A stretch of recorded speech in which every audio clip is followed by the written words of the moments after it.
Something we've never really talked about is, we don't coordinate our outfits, but, you know, try not to match too much, but it's pretty good.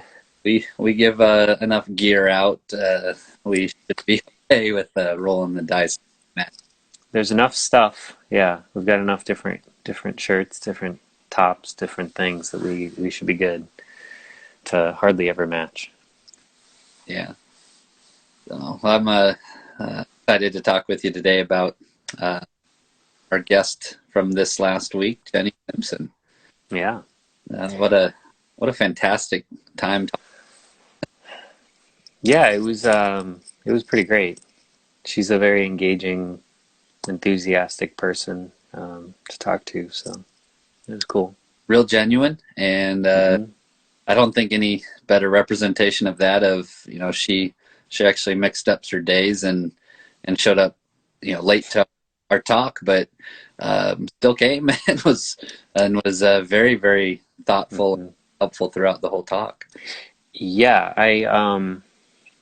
to be honest, she was so genuine and engaging during her talk when she did show up that I completely forgot by the end that she was late. I was like, oh, I mean, that's fine. You get a free pass because you're so cool. Absolutely. Yeah. And she brought her dog. Right. Brought her dog. Truman. Yeah. Truman. Who's also now famous on Instagram. I believe it's at Harry Truman Show is his. Oh, cool. That's funny. I've always joked that my dogs should be more famous than me, for sure. So I think they could be. So definitely. But I think it was great talking with Jenny because it feels like it was conversational. It feels like it was just chatting with someone, and again, kind of reassures us that the people in our sport are accessible, and from that we're able to learn lessons that are applicable to us, even if she's got a world title and a Olympic bronze to her name, and we just watch on TV. Yeah. I think accessible is the one of the best words. Sometimes we have this idea of what superstars or famous people are like, and we kind of build that up, and that's not reality. When you get to meet them, you realize they're just like us in a lot of ways. And I think one of those ways is just her passion for running, and yes, it's her profession, but she said, she grew up without parents who were athletes, and so she kind of really came to it. wasn't pressured into it, wasn't forced into it, and just found it and enjoyed it, and that kind of shaped some of her experiences. I mean, she kind of glossed over it as like, oh, this is just like, I just grew up with parents who didn't push me. They weren't like some of the people that I think you and I know from the Eugene area who maybe push some of their kids a bit much, or some parents who live through their kids. And one of the things that stood out to me when she said that my parents weren't really into sports was, oh, well, that means that all of the drive kind of came from within or from her, which I think I've seen. I started running when I was young, and I'm grateful that my parents they were supportive, but they didn't push me. And that's kind of what it sounded like was the case for Jenny too, is that she didn't have external pressure to be something. And so I think that's probably what has kept her going at this point too, is like she found a real passion. Yeah, it's they talk about all the time in sports psychology classes and that kind of stuff, that it's about finding that internal motivation. There's always some level of external and internal motivation, but I think it has to be predominantly internal for you to reached the greatest levels of success. I've always said to recruits and team members, but recruits first, you anybody can get better. And if you train hard, you're going to get better. If you train hard with a purpose, you're going to get even better. But what's going to separate people at the end of the day is not who wants it more and who's tougher. Not even necessarily who's more talented. It's who has that passion for the sport, and who can smile at the end of a race a little bit more than the other person, or even if it's not a visible smile, who can enjoy the pain, because it's not a negative pain. It's a welcomed thing. Yeah. I mean, I know a lot of us we measure success based on like numbers or places or, external values, measurements of success. But in reality, if you are enjoying what you're doing and you get the most out of that, you maximize your enjoyment, then you're really winning. Like, absolutely. Or one of my former athletes is on right now, Lawrence 1-3. He was he was one of my athletes at Portland State, and notoriously we butted heads, because I was more a young coach trying to find the results out of things, and he had his process of doing things, and we eventually found a way to work together and get what he wanted out of it with enjoying the process. And the results came from. Well, I've been reflecting on kind of like I was actually mentioning today to my partner that, the success that our team had last fall, a lot of it couldn't have been the coaching. It couldn't have been the talent. It couldn't have been so many of these things. It ultimately, I think it was that the team started to enjoy what they were doing. Yeah. And as a result, they ended up running better. Yeah. And getting the most out of what they had, what abilities they do have. Yeah, absolutely. And we talked with Jenny a lot about her results, and we talked about setting records in basically every event between 50 and 5K. She had the collegiate record at one time in the mile, 3K, and 5K indoors, and 1,500 people and 5K outdoors, and I think she still holds half of those, and she's second in one, third in another, and third in another. So I think she's still up there even a decade later. For sure. But a lot of those things she was able to chase in college were because she enjoyed it. Yeah. One of the things we talked to her about was, she had dominance in all of her events, but steeple was clearly her most dominant in college for the majority of her career, and she talked at length about her steeplechase battles with Anna Willard and that rivalry. She talked about the steeplechase kind of being that first thing she was in, and I believe at one point she held like 8 of the top 10 all-time steeple times, and it was, and she was doing it at college meets where she was by herself, besides the Anna Willard rivalry. And it wasn't until right at the end when she kind of popped off a 1,500 meter, 3:59. We got a few things to talk about with relation to that, but one thing you wanted to talk about was her confidence in that race, her confidence going into it, and then what simple race plan, so just kind of talk about a couple of those things that it brought up for you. Yeah, I mean, what I was most impressed by was that she went into it kind of like surprisingly humble. She had all these accolades already, but also knowing, like, confident that I belong in this race. It reminded me of our conversation with Alan Webb. Similar, showing up at the Prefontaine, like, I deserve to be here, but maybe I'm not the best. I'm somewhere in the middle of the pack. I know I belong, but not feeling like, you know, I'm the superstar here. And I remember her saying, she just said like, I'm just going to stay in the race.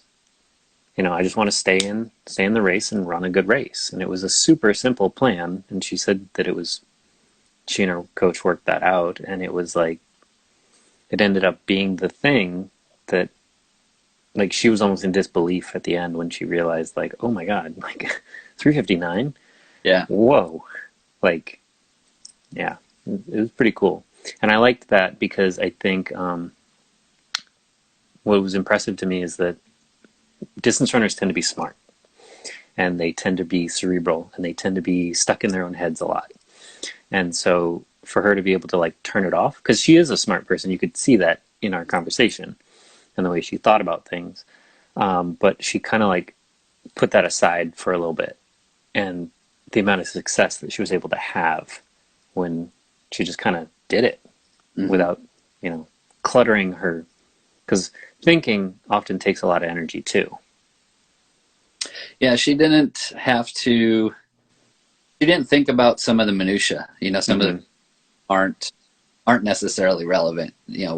What she said going into that race is she and her coach knew and believed they could. She'd done a couple workouts and believed she could run 4:02, 4:02 low force.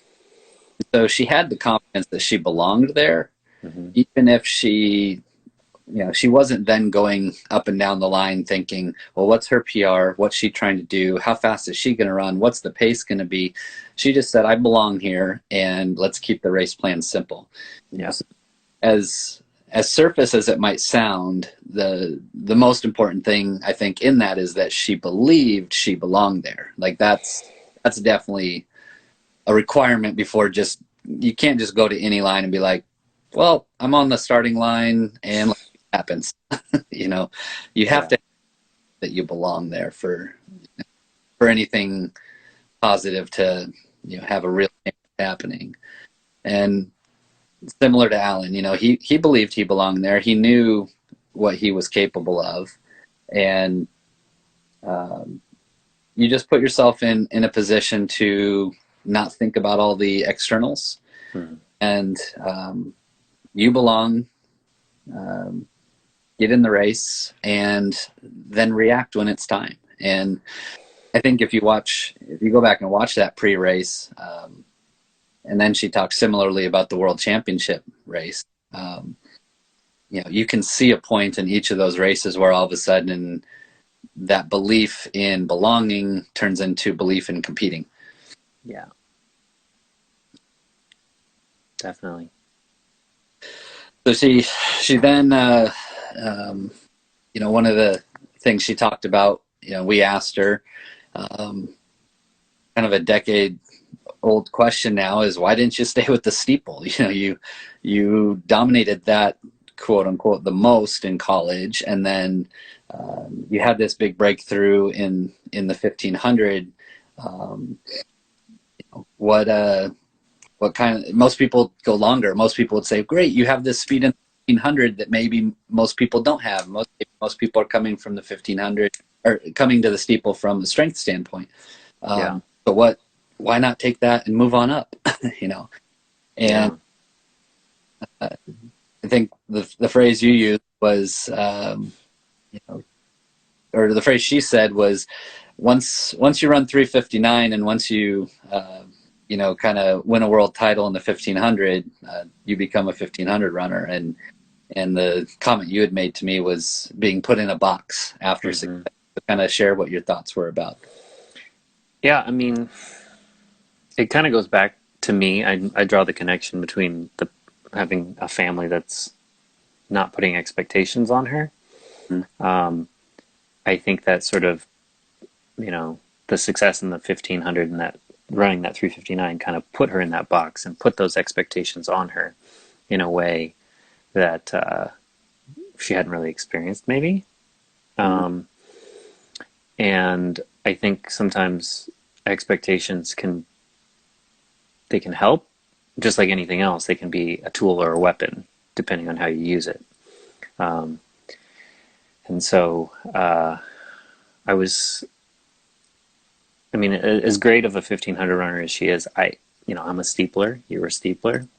I wish that I could watch her run the steeples more because she was excellent. I mean, Emma's great, you know, obviously one of the best in the world. But you know, it was awesome to see Jenny run it in college. Yeah. So, but yeah, I mean, I don't know if I exactly answered your question about getting put in a box, but yeah, I often think like when you have a success, that's what you get labeled as, and to some degree, that's that like, what is she going to get invited to? 3:59 is like it's a very tangible time for people. You know, everybody's run the mile. Everybody. Mm-hmm. Not very many people know what the steeplechase is unless they're involved in track. Right. And so, and to be honest, like that's the glory event. The mile is the glory event. Mm-hmm. The 1500 is just a version of that. And she talked about some of her favorite races being things like the Fifth Avenue Mile and like some of these very creative things that have happened Yeah. with the mile in the last decade or two. So I don't remember hearing any sort of like disappointment that that's where the box she was put in. But yeah, it definitely, when you have huge success in something, you kind of get labeled that way. Yeah. And there's always, plus and minus, the the generic out. There's pluses and minuses to everything.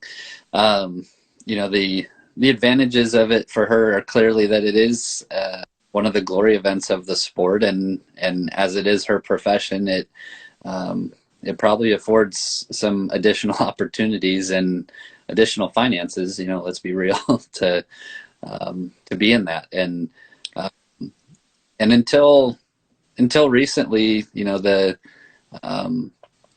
1500 wasn't America's thing on the world stage. And Mm-hmm.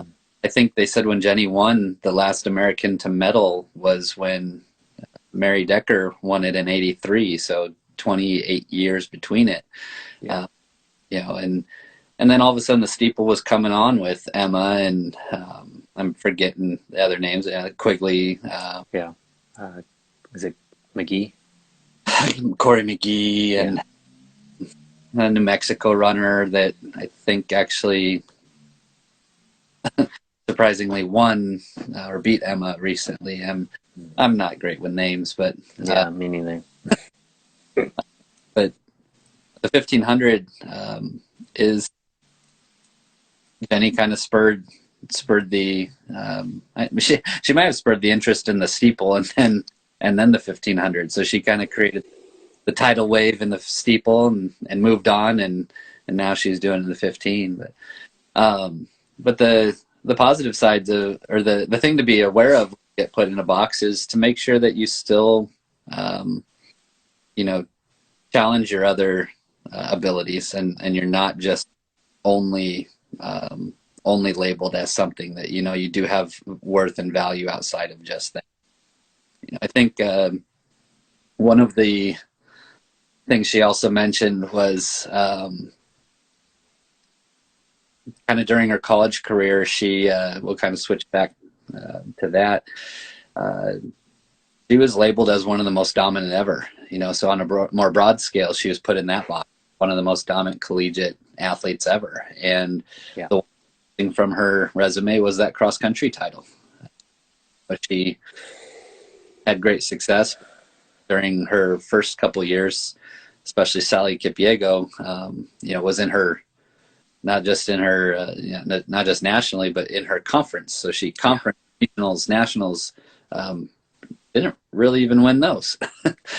So that battle, to be honest, I was a recent college grad at the time, and so I was kind of aware. I was still very much involved in that world, and what it really reminded me of the battle between Haile Gebrselassie and Paul Turgot, which was, you know, it was similar. It was like uh, Paul always won the cross title, almost Mm. always, you know, and Kylie always won track, and it was just sort of this like flip flop dominance.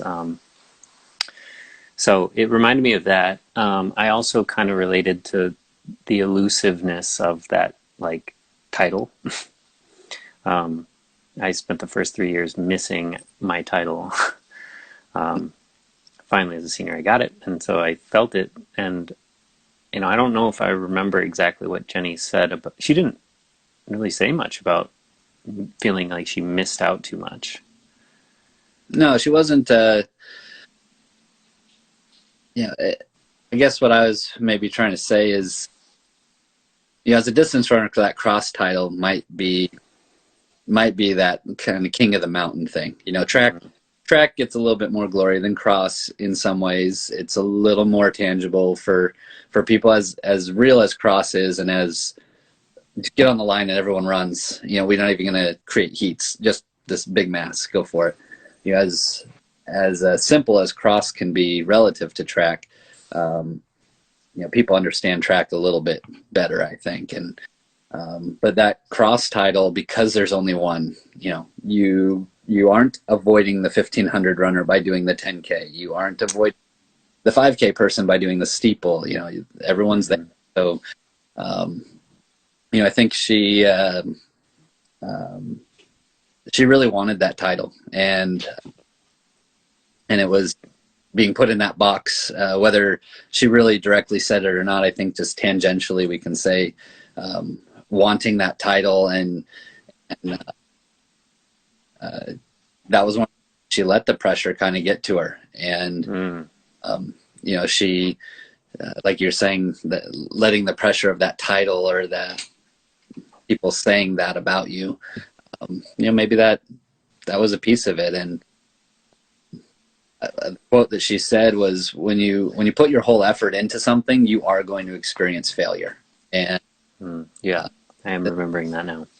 But the sun will also rise, and life isn't over. And I think that, tying back to what her parents had said to her, how like they didn't know the sport, they didn't understand it all, and they just said, hey, it's fine. Like, so you fell down in a race, and so you finished 100 ever, and here you are. You're still here.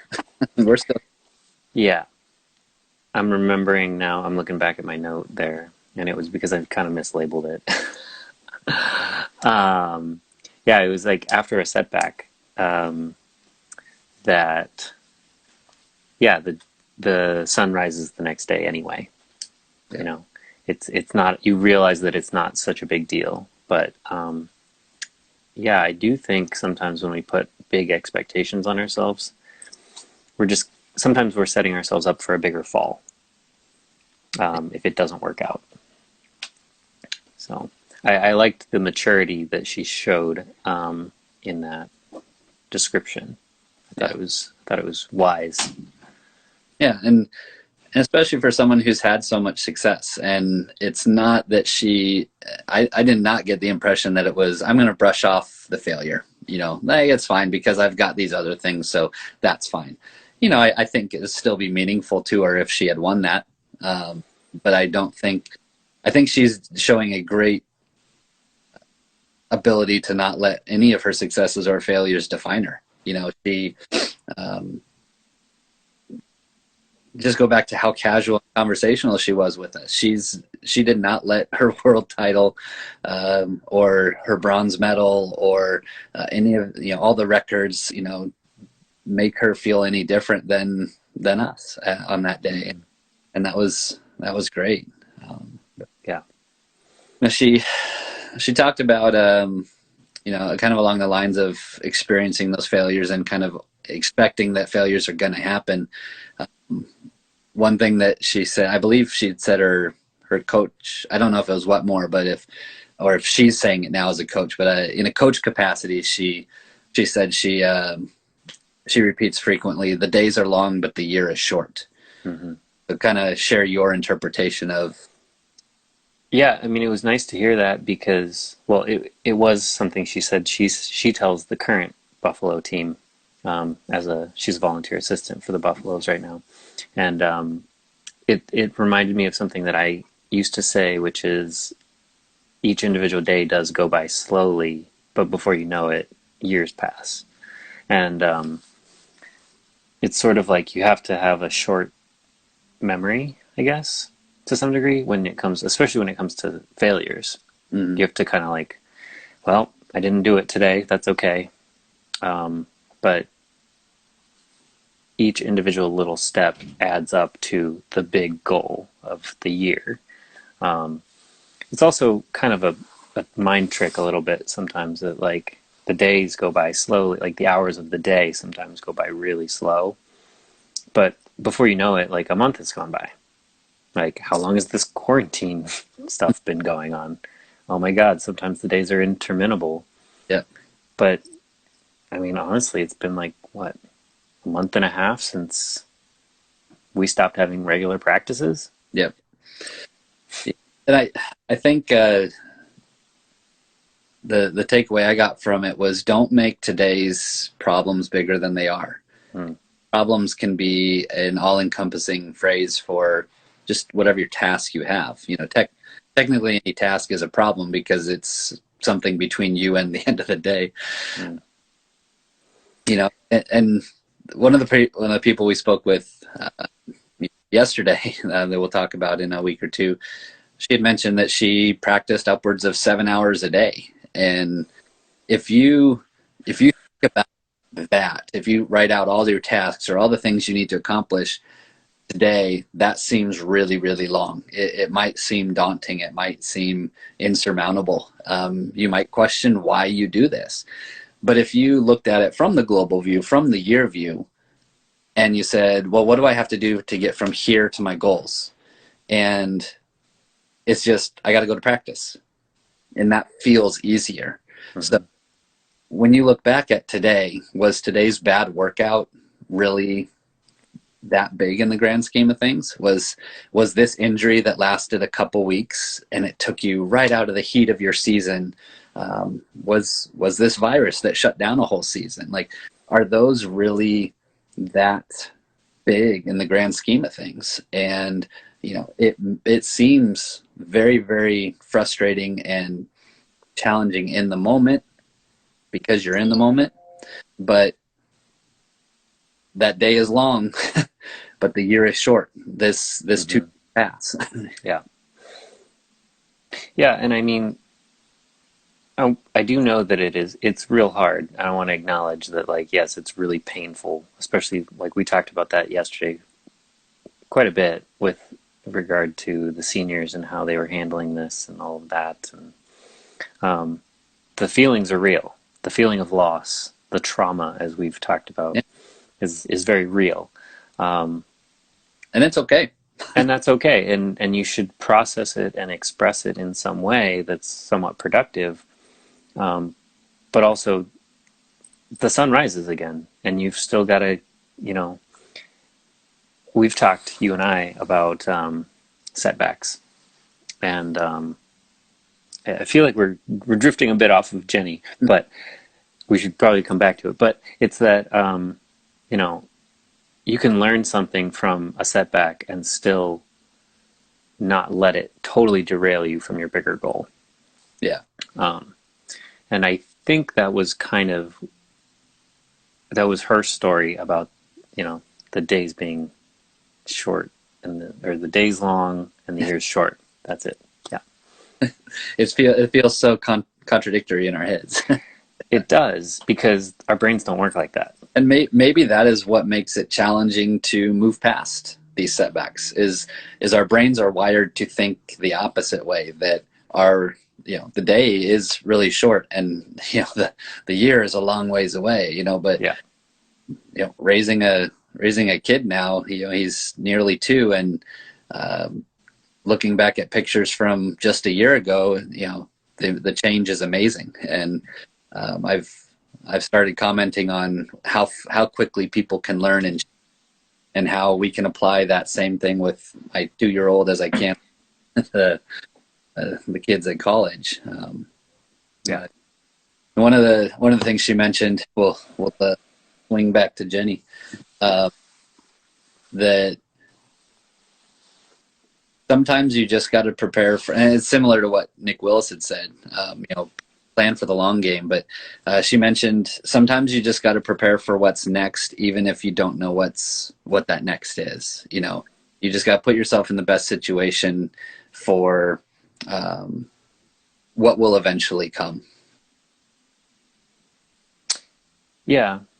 I mean, they were all kind of talking. I mean, the pros that we've talked to, they're all talking about dialing back their training from USA's or Olympic trials or the Olympics, and just sort of going into a holding pattern until the next cycle comes back around for next year. And if they spend a lot of time sort of bemoaning what they missed out on, then they may miss an opportunity to actually take a step forward right now. Yeah. I can't remember which. It's kind of been a whirlwind of all the people we've talked to. But somebody said, this track season, like, just because the track season's officially over doesn't mean that there's not something to be gained. Yeah. There's still going to be opportunities. I feel like it was yesterday, perhaps, because our speaker yesterday was also very engaging and very creative. I could tell. So. Yeah, it's and it can be applied on the micro level as well. Like, just because you got an injury doesn't mean it's exactly what you want out of the sport. And especially if you can tie it back to your own internal value. And if you can feel like you're doing this for a reason that's intrinsic, then all these setbacks are not as defeating as we can make them out to be, Yeah, and I mean, I don't know that anybody actually said it. I don't know that Jenny actually said ever that she had the goal to run, set all these records or to win, any certain thing. I think the pre-1500 was the only one she mentioned as we're going specifically after this record, and it was because she had gotten all the others, and they said, "Well, let's go get this one." But yeah, right, yeah. Sorry to interrupt. Oh no, it's fine. But I kind of forgot where I was going with it. But essentially, what I think I was going to do is, if you don't set out, if you set like a very strict expectation for yourself, then you can very easily not succeed. Because there could be a number of different factors, like many of them outside of your control. But if you set your goal as, I want to do the very best that I can, or I want to enjoy what I'm doing, or I want a PR, or I want to, I don't know. You can make it a lot easier on yourself to succeed just by changing your mindset. Yeah, and it's there becomes the challenge of real goals, the setting smart goals, specific, attainable, and relevant, and timely, and time specific. Yeah. But it is still so vital to have that kind of intrinsic, all-encompassing, loose goal of enjoyment. Like, that has to be there first. And even if anytime you would set a goal, if you were in a goal-setting session and you said, I just want to enjoy this, well, how are you going to measure it? How is that, how are you going to determine if that's attainable? It meets nearly none of the criteria, but it still has to be there before you can try to go for any of those specific goals. And, if you want to throw out one of those, I want to hit this record, or I want to make the national meet, or I want to break this school record, or whatever it is, you still have to enjoy what you're doing and have that, so that your self-worth is not wrapped up in falling at the national cross country meet and not finishing anywhere remotely close to your goal. that could have absolutely derailed her career if that was something that was tied up in the value of who she was. It was an exciting opportunity for her, but it in no way defined who she was. And I think that's what's led to her constant success. Yeah. Yeah. Let's see. What are some of the other notes we here?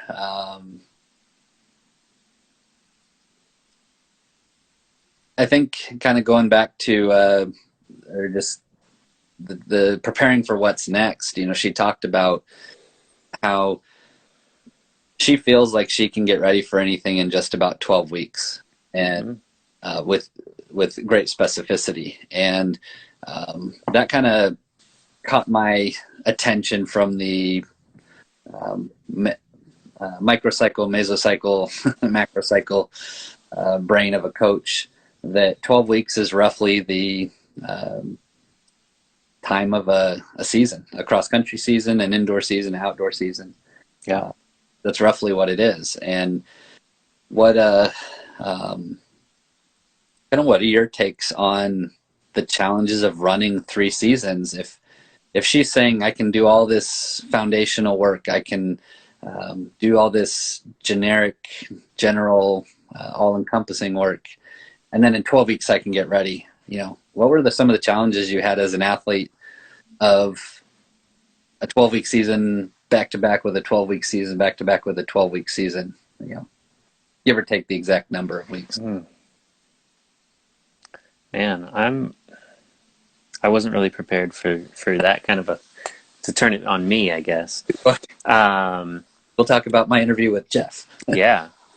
Honestly, the challenge of that for me was, when I was a student athlete, was school. Trying to study and write papers and date, like have relationships, have friends outside of the team. Being a human being was challenging, which I think that was one thing that came out of some of our conversations, was especially because we're talking with pro athletes. Their job is to train.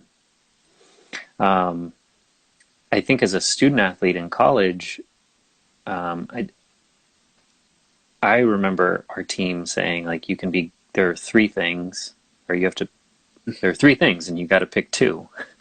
There's school, there's sports, and then there's the college experience. And you got to pick 2 of them. You can only really excel at 2. And we kind of cheated by saying, okay, well, our college experience will be our team experience, which I think, it'll make a lot more sense with our subsequent, when we talk about our conversation yesterday, that can definitely be the case. But the 12 weeks, on the science side, on the metabolic side, that's more your answer, I think. But 12 weeks, we did that. What was it?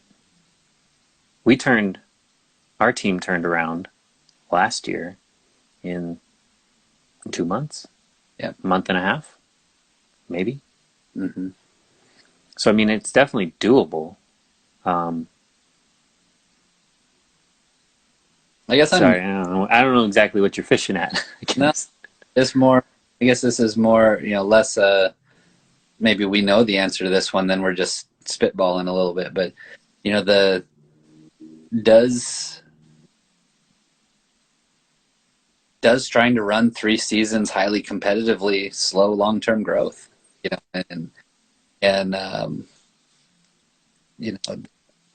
Does trying to put an say as a freshman, does putting an emphasis on trying to max out your mental or physical abilities this fall, just trying to reach that epic moment. I hate the word peak, so I try to avoid it whenever possible. Yeah. Trying to reach that new height at the end of this fall, is that so meaningful that you're going to forget about the long term? Does trying to do it again indoor and outdoor, or Or is it a little better to, as Nick Willis said, play for the long game, do things right that will set you up for long term, and the things that should happen along the way will. And similarly to what Jenny is saying in this time, slightly different circumstances, but or slightly different meaning behind what she said, but maybe applicable, that I can get ready for anything in 12 weeks. So I'm just going to prepare for whatever might come next. And when that moment happens, let's take advantage of it. So Mm-hmm. would it be worth exploring the idea of just kind of training more generically with people until you see maybe that breakthrough starting to happen, and now let's jump on it, rather than, because we always get lured into everyone's improving. Mm-hmm. Get lured into it because people are always going to improve, Yeah. and As long as they keep putting in the work. Yeah. not doing stupid. I'm famous. By famous, I mean within my own head, for saying as long as you don't do anything stupid, you're going to get better as a collegiate athlete. So, Yeah.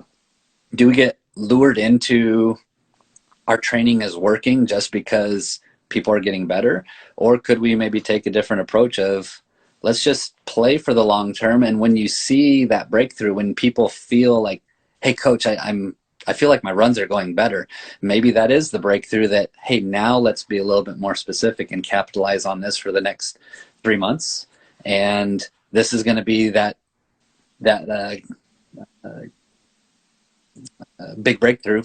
And once we get to that, then let's plan again for that next long term, and wait till we feel our body reaching that new level. I don't know, just musings. Yeah. No, I mean, I think you're onto something. And it kind of goes back to conversations I think we've had about having, I don't know, I mean, it's kind of turning traditional coaching on its head a little bit of by saying that, I mean, I guess what you're promoting is more responsive or watchful kind of coaching where you're just waiting to see when the conditions are right to really, it's more like farming, I guess, if that's a thing, Yeah, like I mean, a word to use for it. It's like, this thing is ripe. Let's go. Let's take it, you yeah, know? don't be stuck by the calendar. I mean, it's very hard. It's very hard to try and go against the calendar. You know, Mm-hmm. it is 7 days a week. It is your class schedule. It is your life pattern. We talk about patterns and habits and routines being required for greatest levels of success. But are you kind of sitting on that waiting game, and does it create extra anxiety to when's coach going to let me have that breakthrough? When are we going to? Yeah, that's interesting topic. Maybe a whole nother day. But I, yeah, I mean, you definitely got my wheels turning a little bit. I tend to not think traditionally. So Yeah. but maybe that's what makes Mm-hmm. me helps things succeed. Yeah, maybe.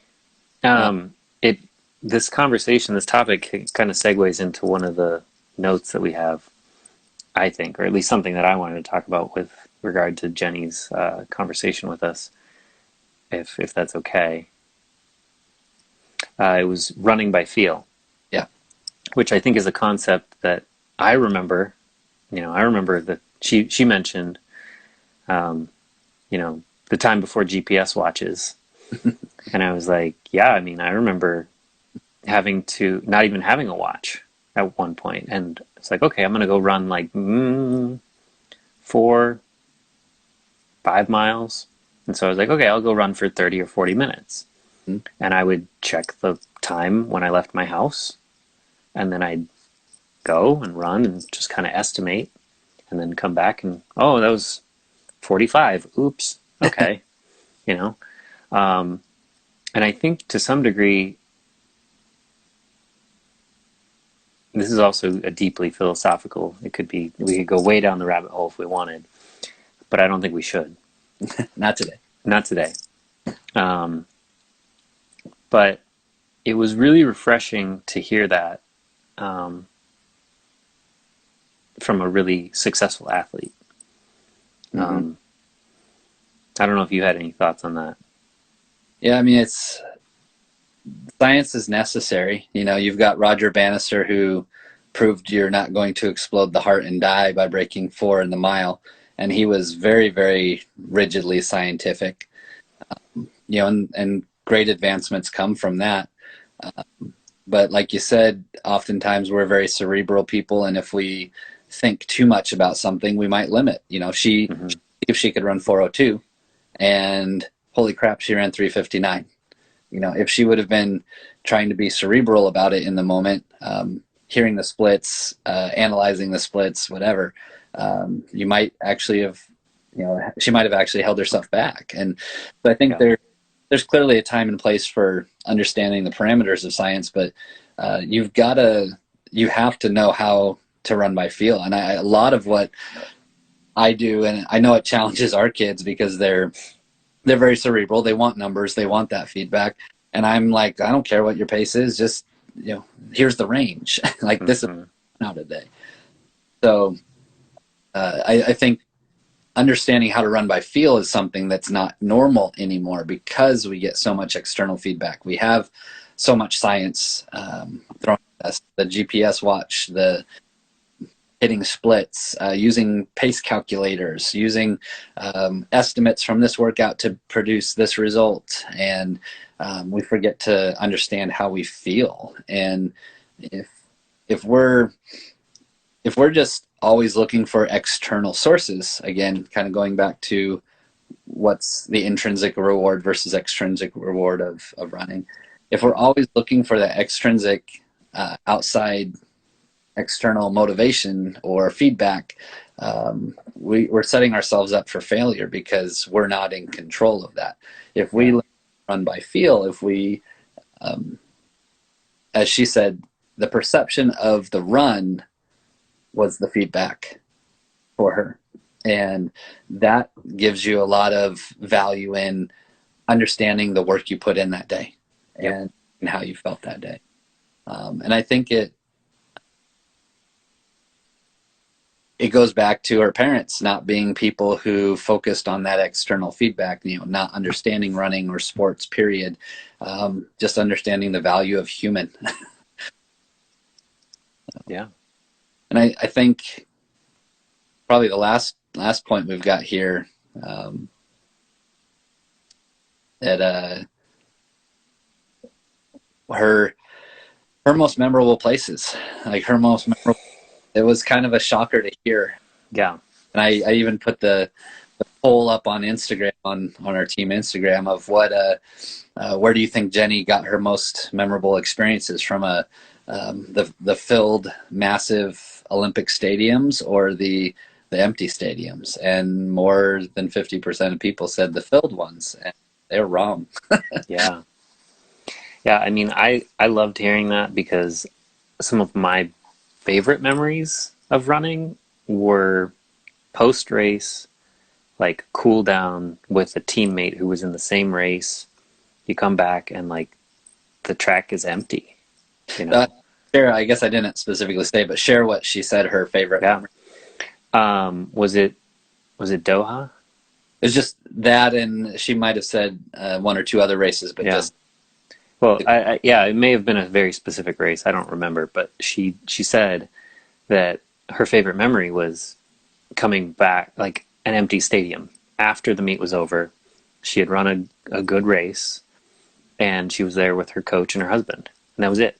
yeah, good races beget drug testing at that level, and Yes, it was after the drug testing. That was a it. couple hours of sitting around, and then you come back out, and all the fanfare's gone, but the two people that have been with you every single day, the husband and the coach, they were there, and that's what was most meaningful and most memorable to her because it to get to wrap this up, it valued her as a person. It was what was there on a daily basis, and the year the year was short. You know, the all the trials along the way might have been challenging and tough, but at the end of the day, at the end of the year, those were the people that were with her, and that's what's important to her about running is the value of the relationships, and so that was cool to hear. And I Yeah. guess the last topic, we kind of skipped over it, but I guess it goes back to relationships. The last thing we'll talk about here is the challenge of racing teammates. Yeah.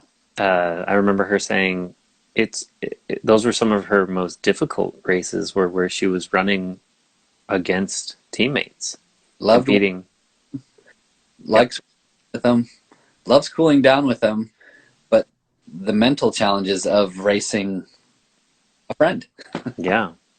Yeah. It was interesting to hear that, but also not all that surprising after getting to know what a nice person she is. Yeah, she Because until I've met her, I just knew, wow, what a fierce competitor, you know?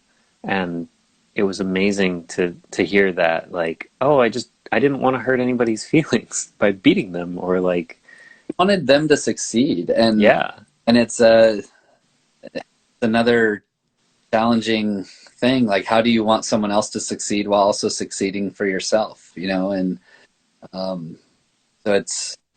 and I think that's particularly tough in track Mm-hmm. because track is much more individual. Um, like cross country is actually a team sport, and so my success adds to your success, and it adds to everybody's success when we all do well. But Even if there's an individual goal, like I want to win the conference title, and you have two people wanting that same thing, even so, both of you succeeding can lead to team success. And especially at the professional level, when you've got, I want to win this national title, and I want to win this national title. Well, I'm happy you got it and broke the record, but it hurt my contract.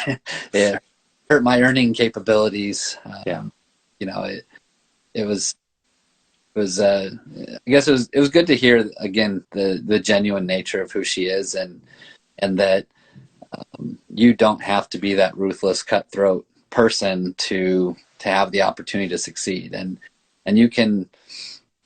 I think if you take a step back, day is long. It sucks to get beat. It sucks to lose, a teammate. Um,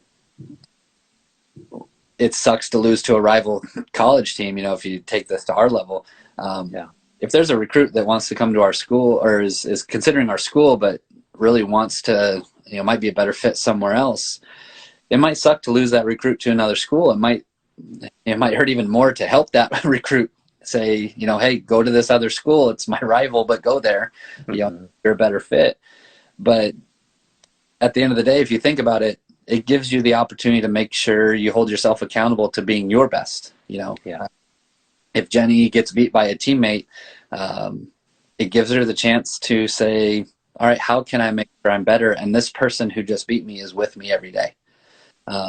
If we have a rival school that is better, we don't want to beat them by them being worse. We want them to get better, and by them being better, it will challenge us to be our best as well.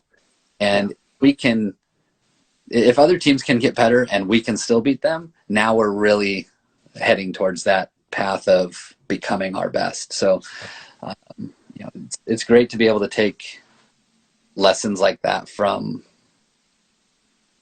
the elites, things that are very applicable. yep, agreed. Yeah. I'm surprised. I was a little bit. I shouldn't say surprised, but I was pleased to see how wise she was. Yeah. It was really nice. Definitely. And I think it was a cool experience to share with our team. Well, we just got a late viewer, Rhonda Riley, and she's asking to see your son. Yeah. Chase. So we're gonna go end this show by finding Chase. Yeah, Chase. Where's he at? I know he was upset yesterday about not getting to go run. Yes. Want to race? Where's Chase? There he is. Ah! Chase. Ah! Yep. Daddy left his office. Oh. Hi. Oh, we're racing. Ha ha ha, I got Jack and I'm racing. Run. And now, we're going to jump down the stairs. So this is probably a good time to go off of being live. Sure. Yeah. Yeah. So Be responsible. well, thank you. Thank you so much for joining me today, Jeff. And thank you. Away from the stairs and running down the hall. So, thanks for joining me, and glad we got to show Chase there at the end. And look forward to talking with you next week. And we're going to talk a little bit of nutrition next week. So that'll be fun. So that'll be good. Cool. All right. Thanks. Yep. Bye, Chase. Chase. Bye, Amanda.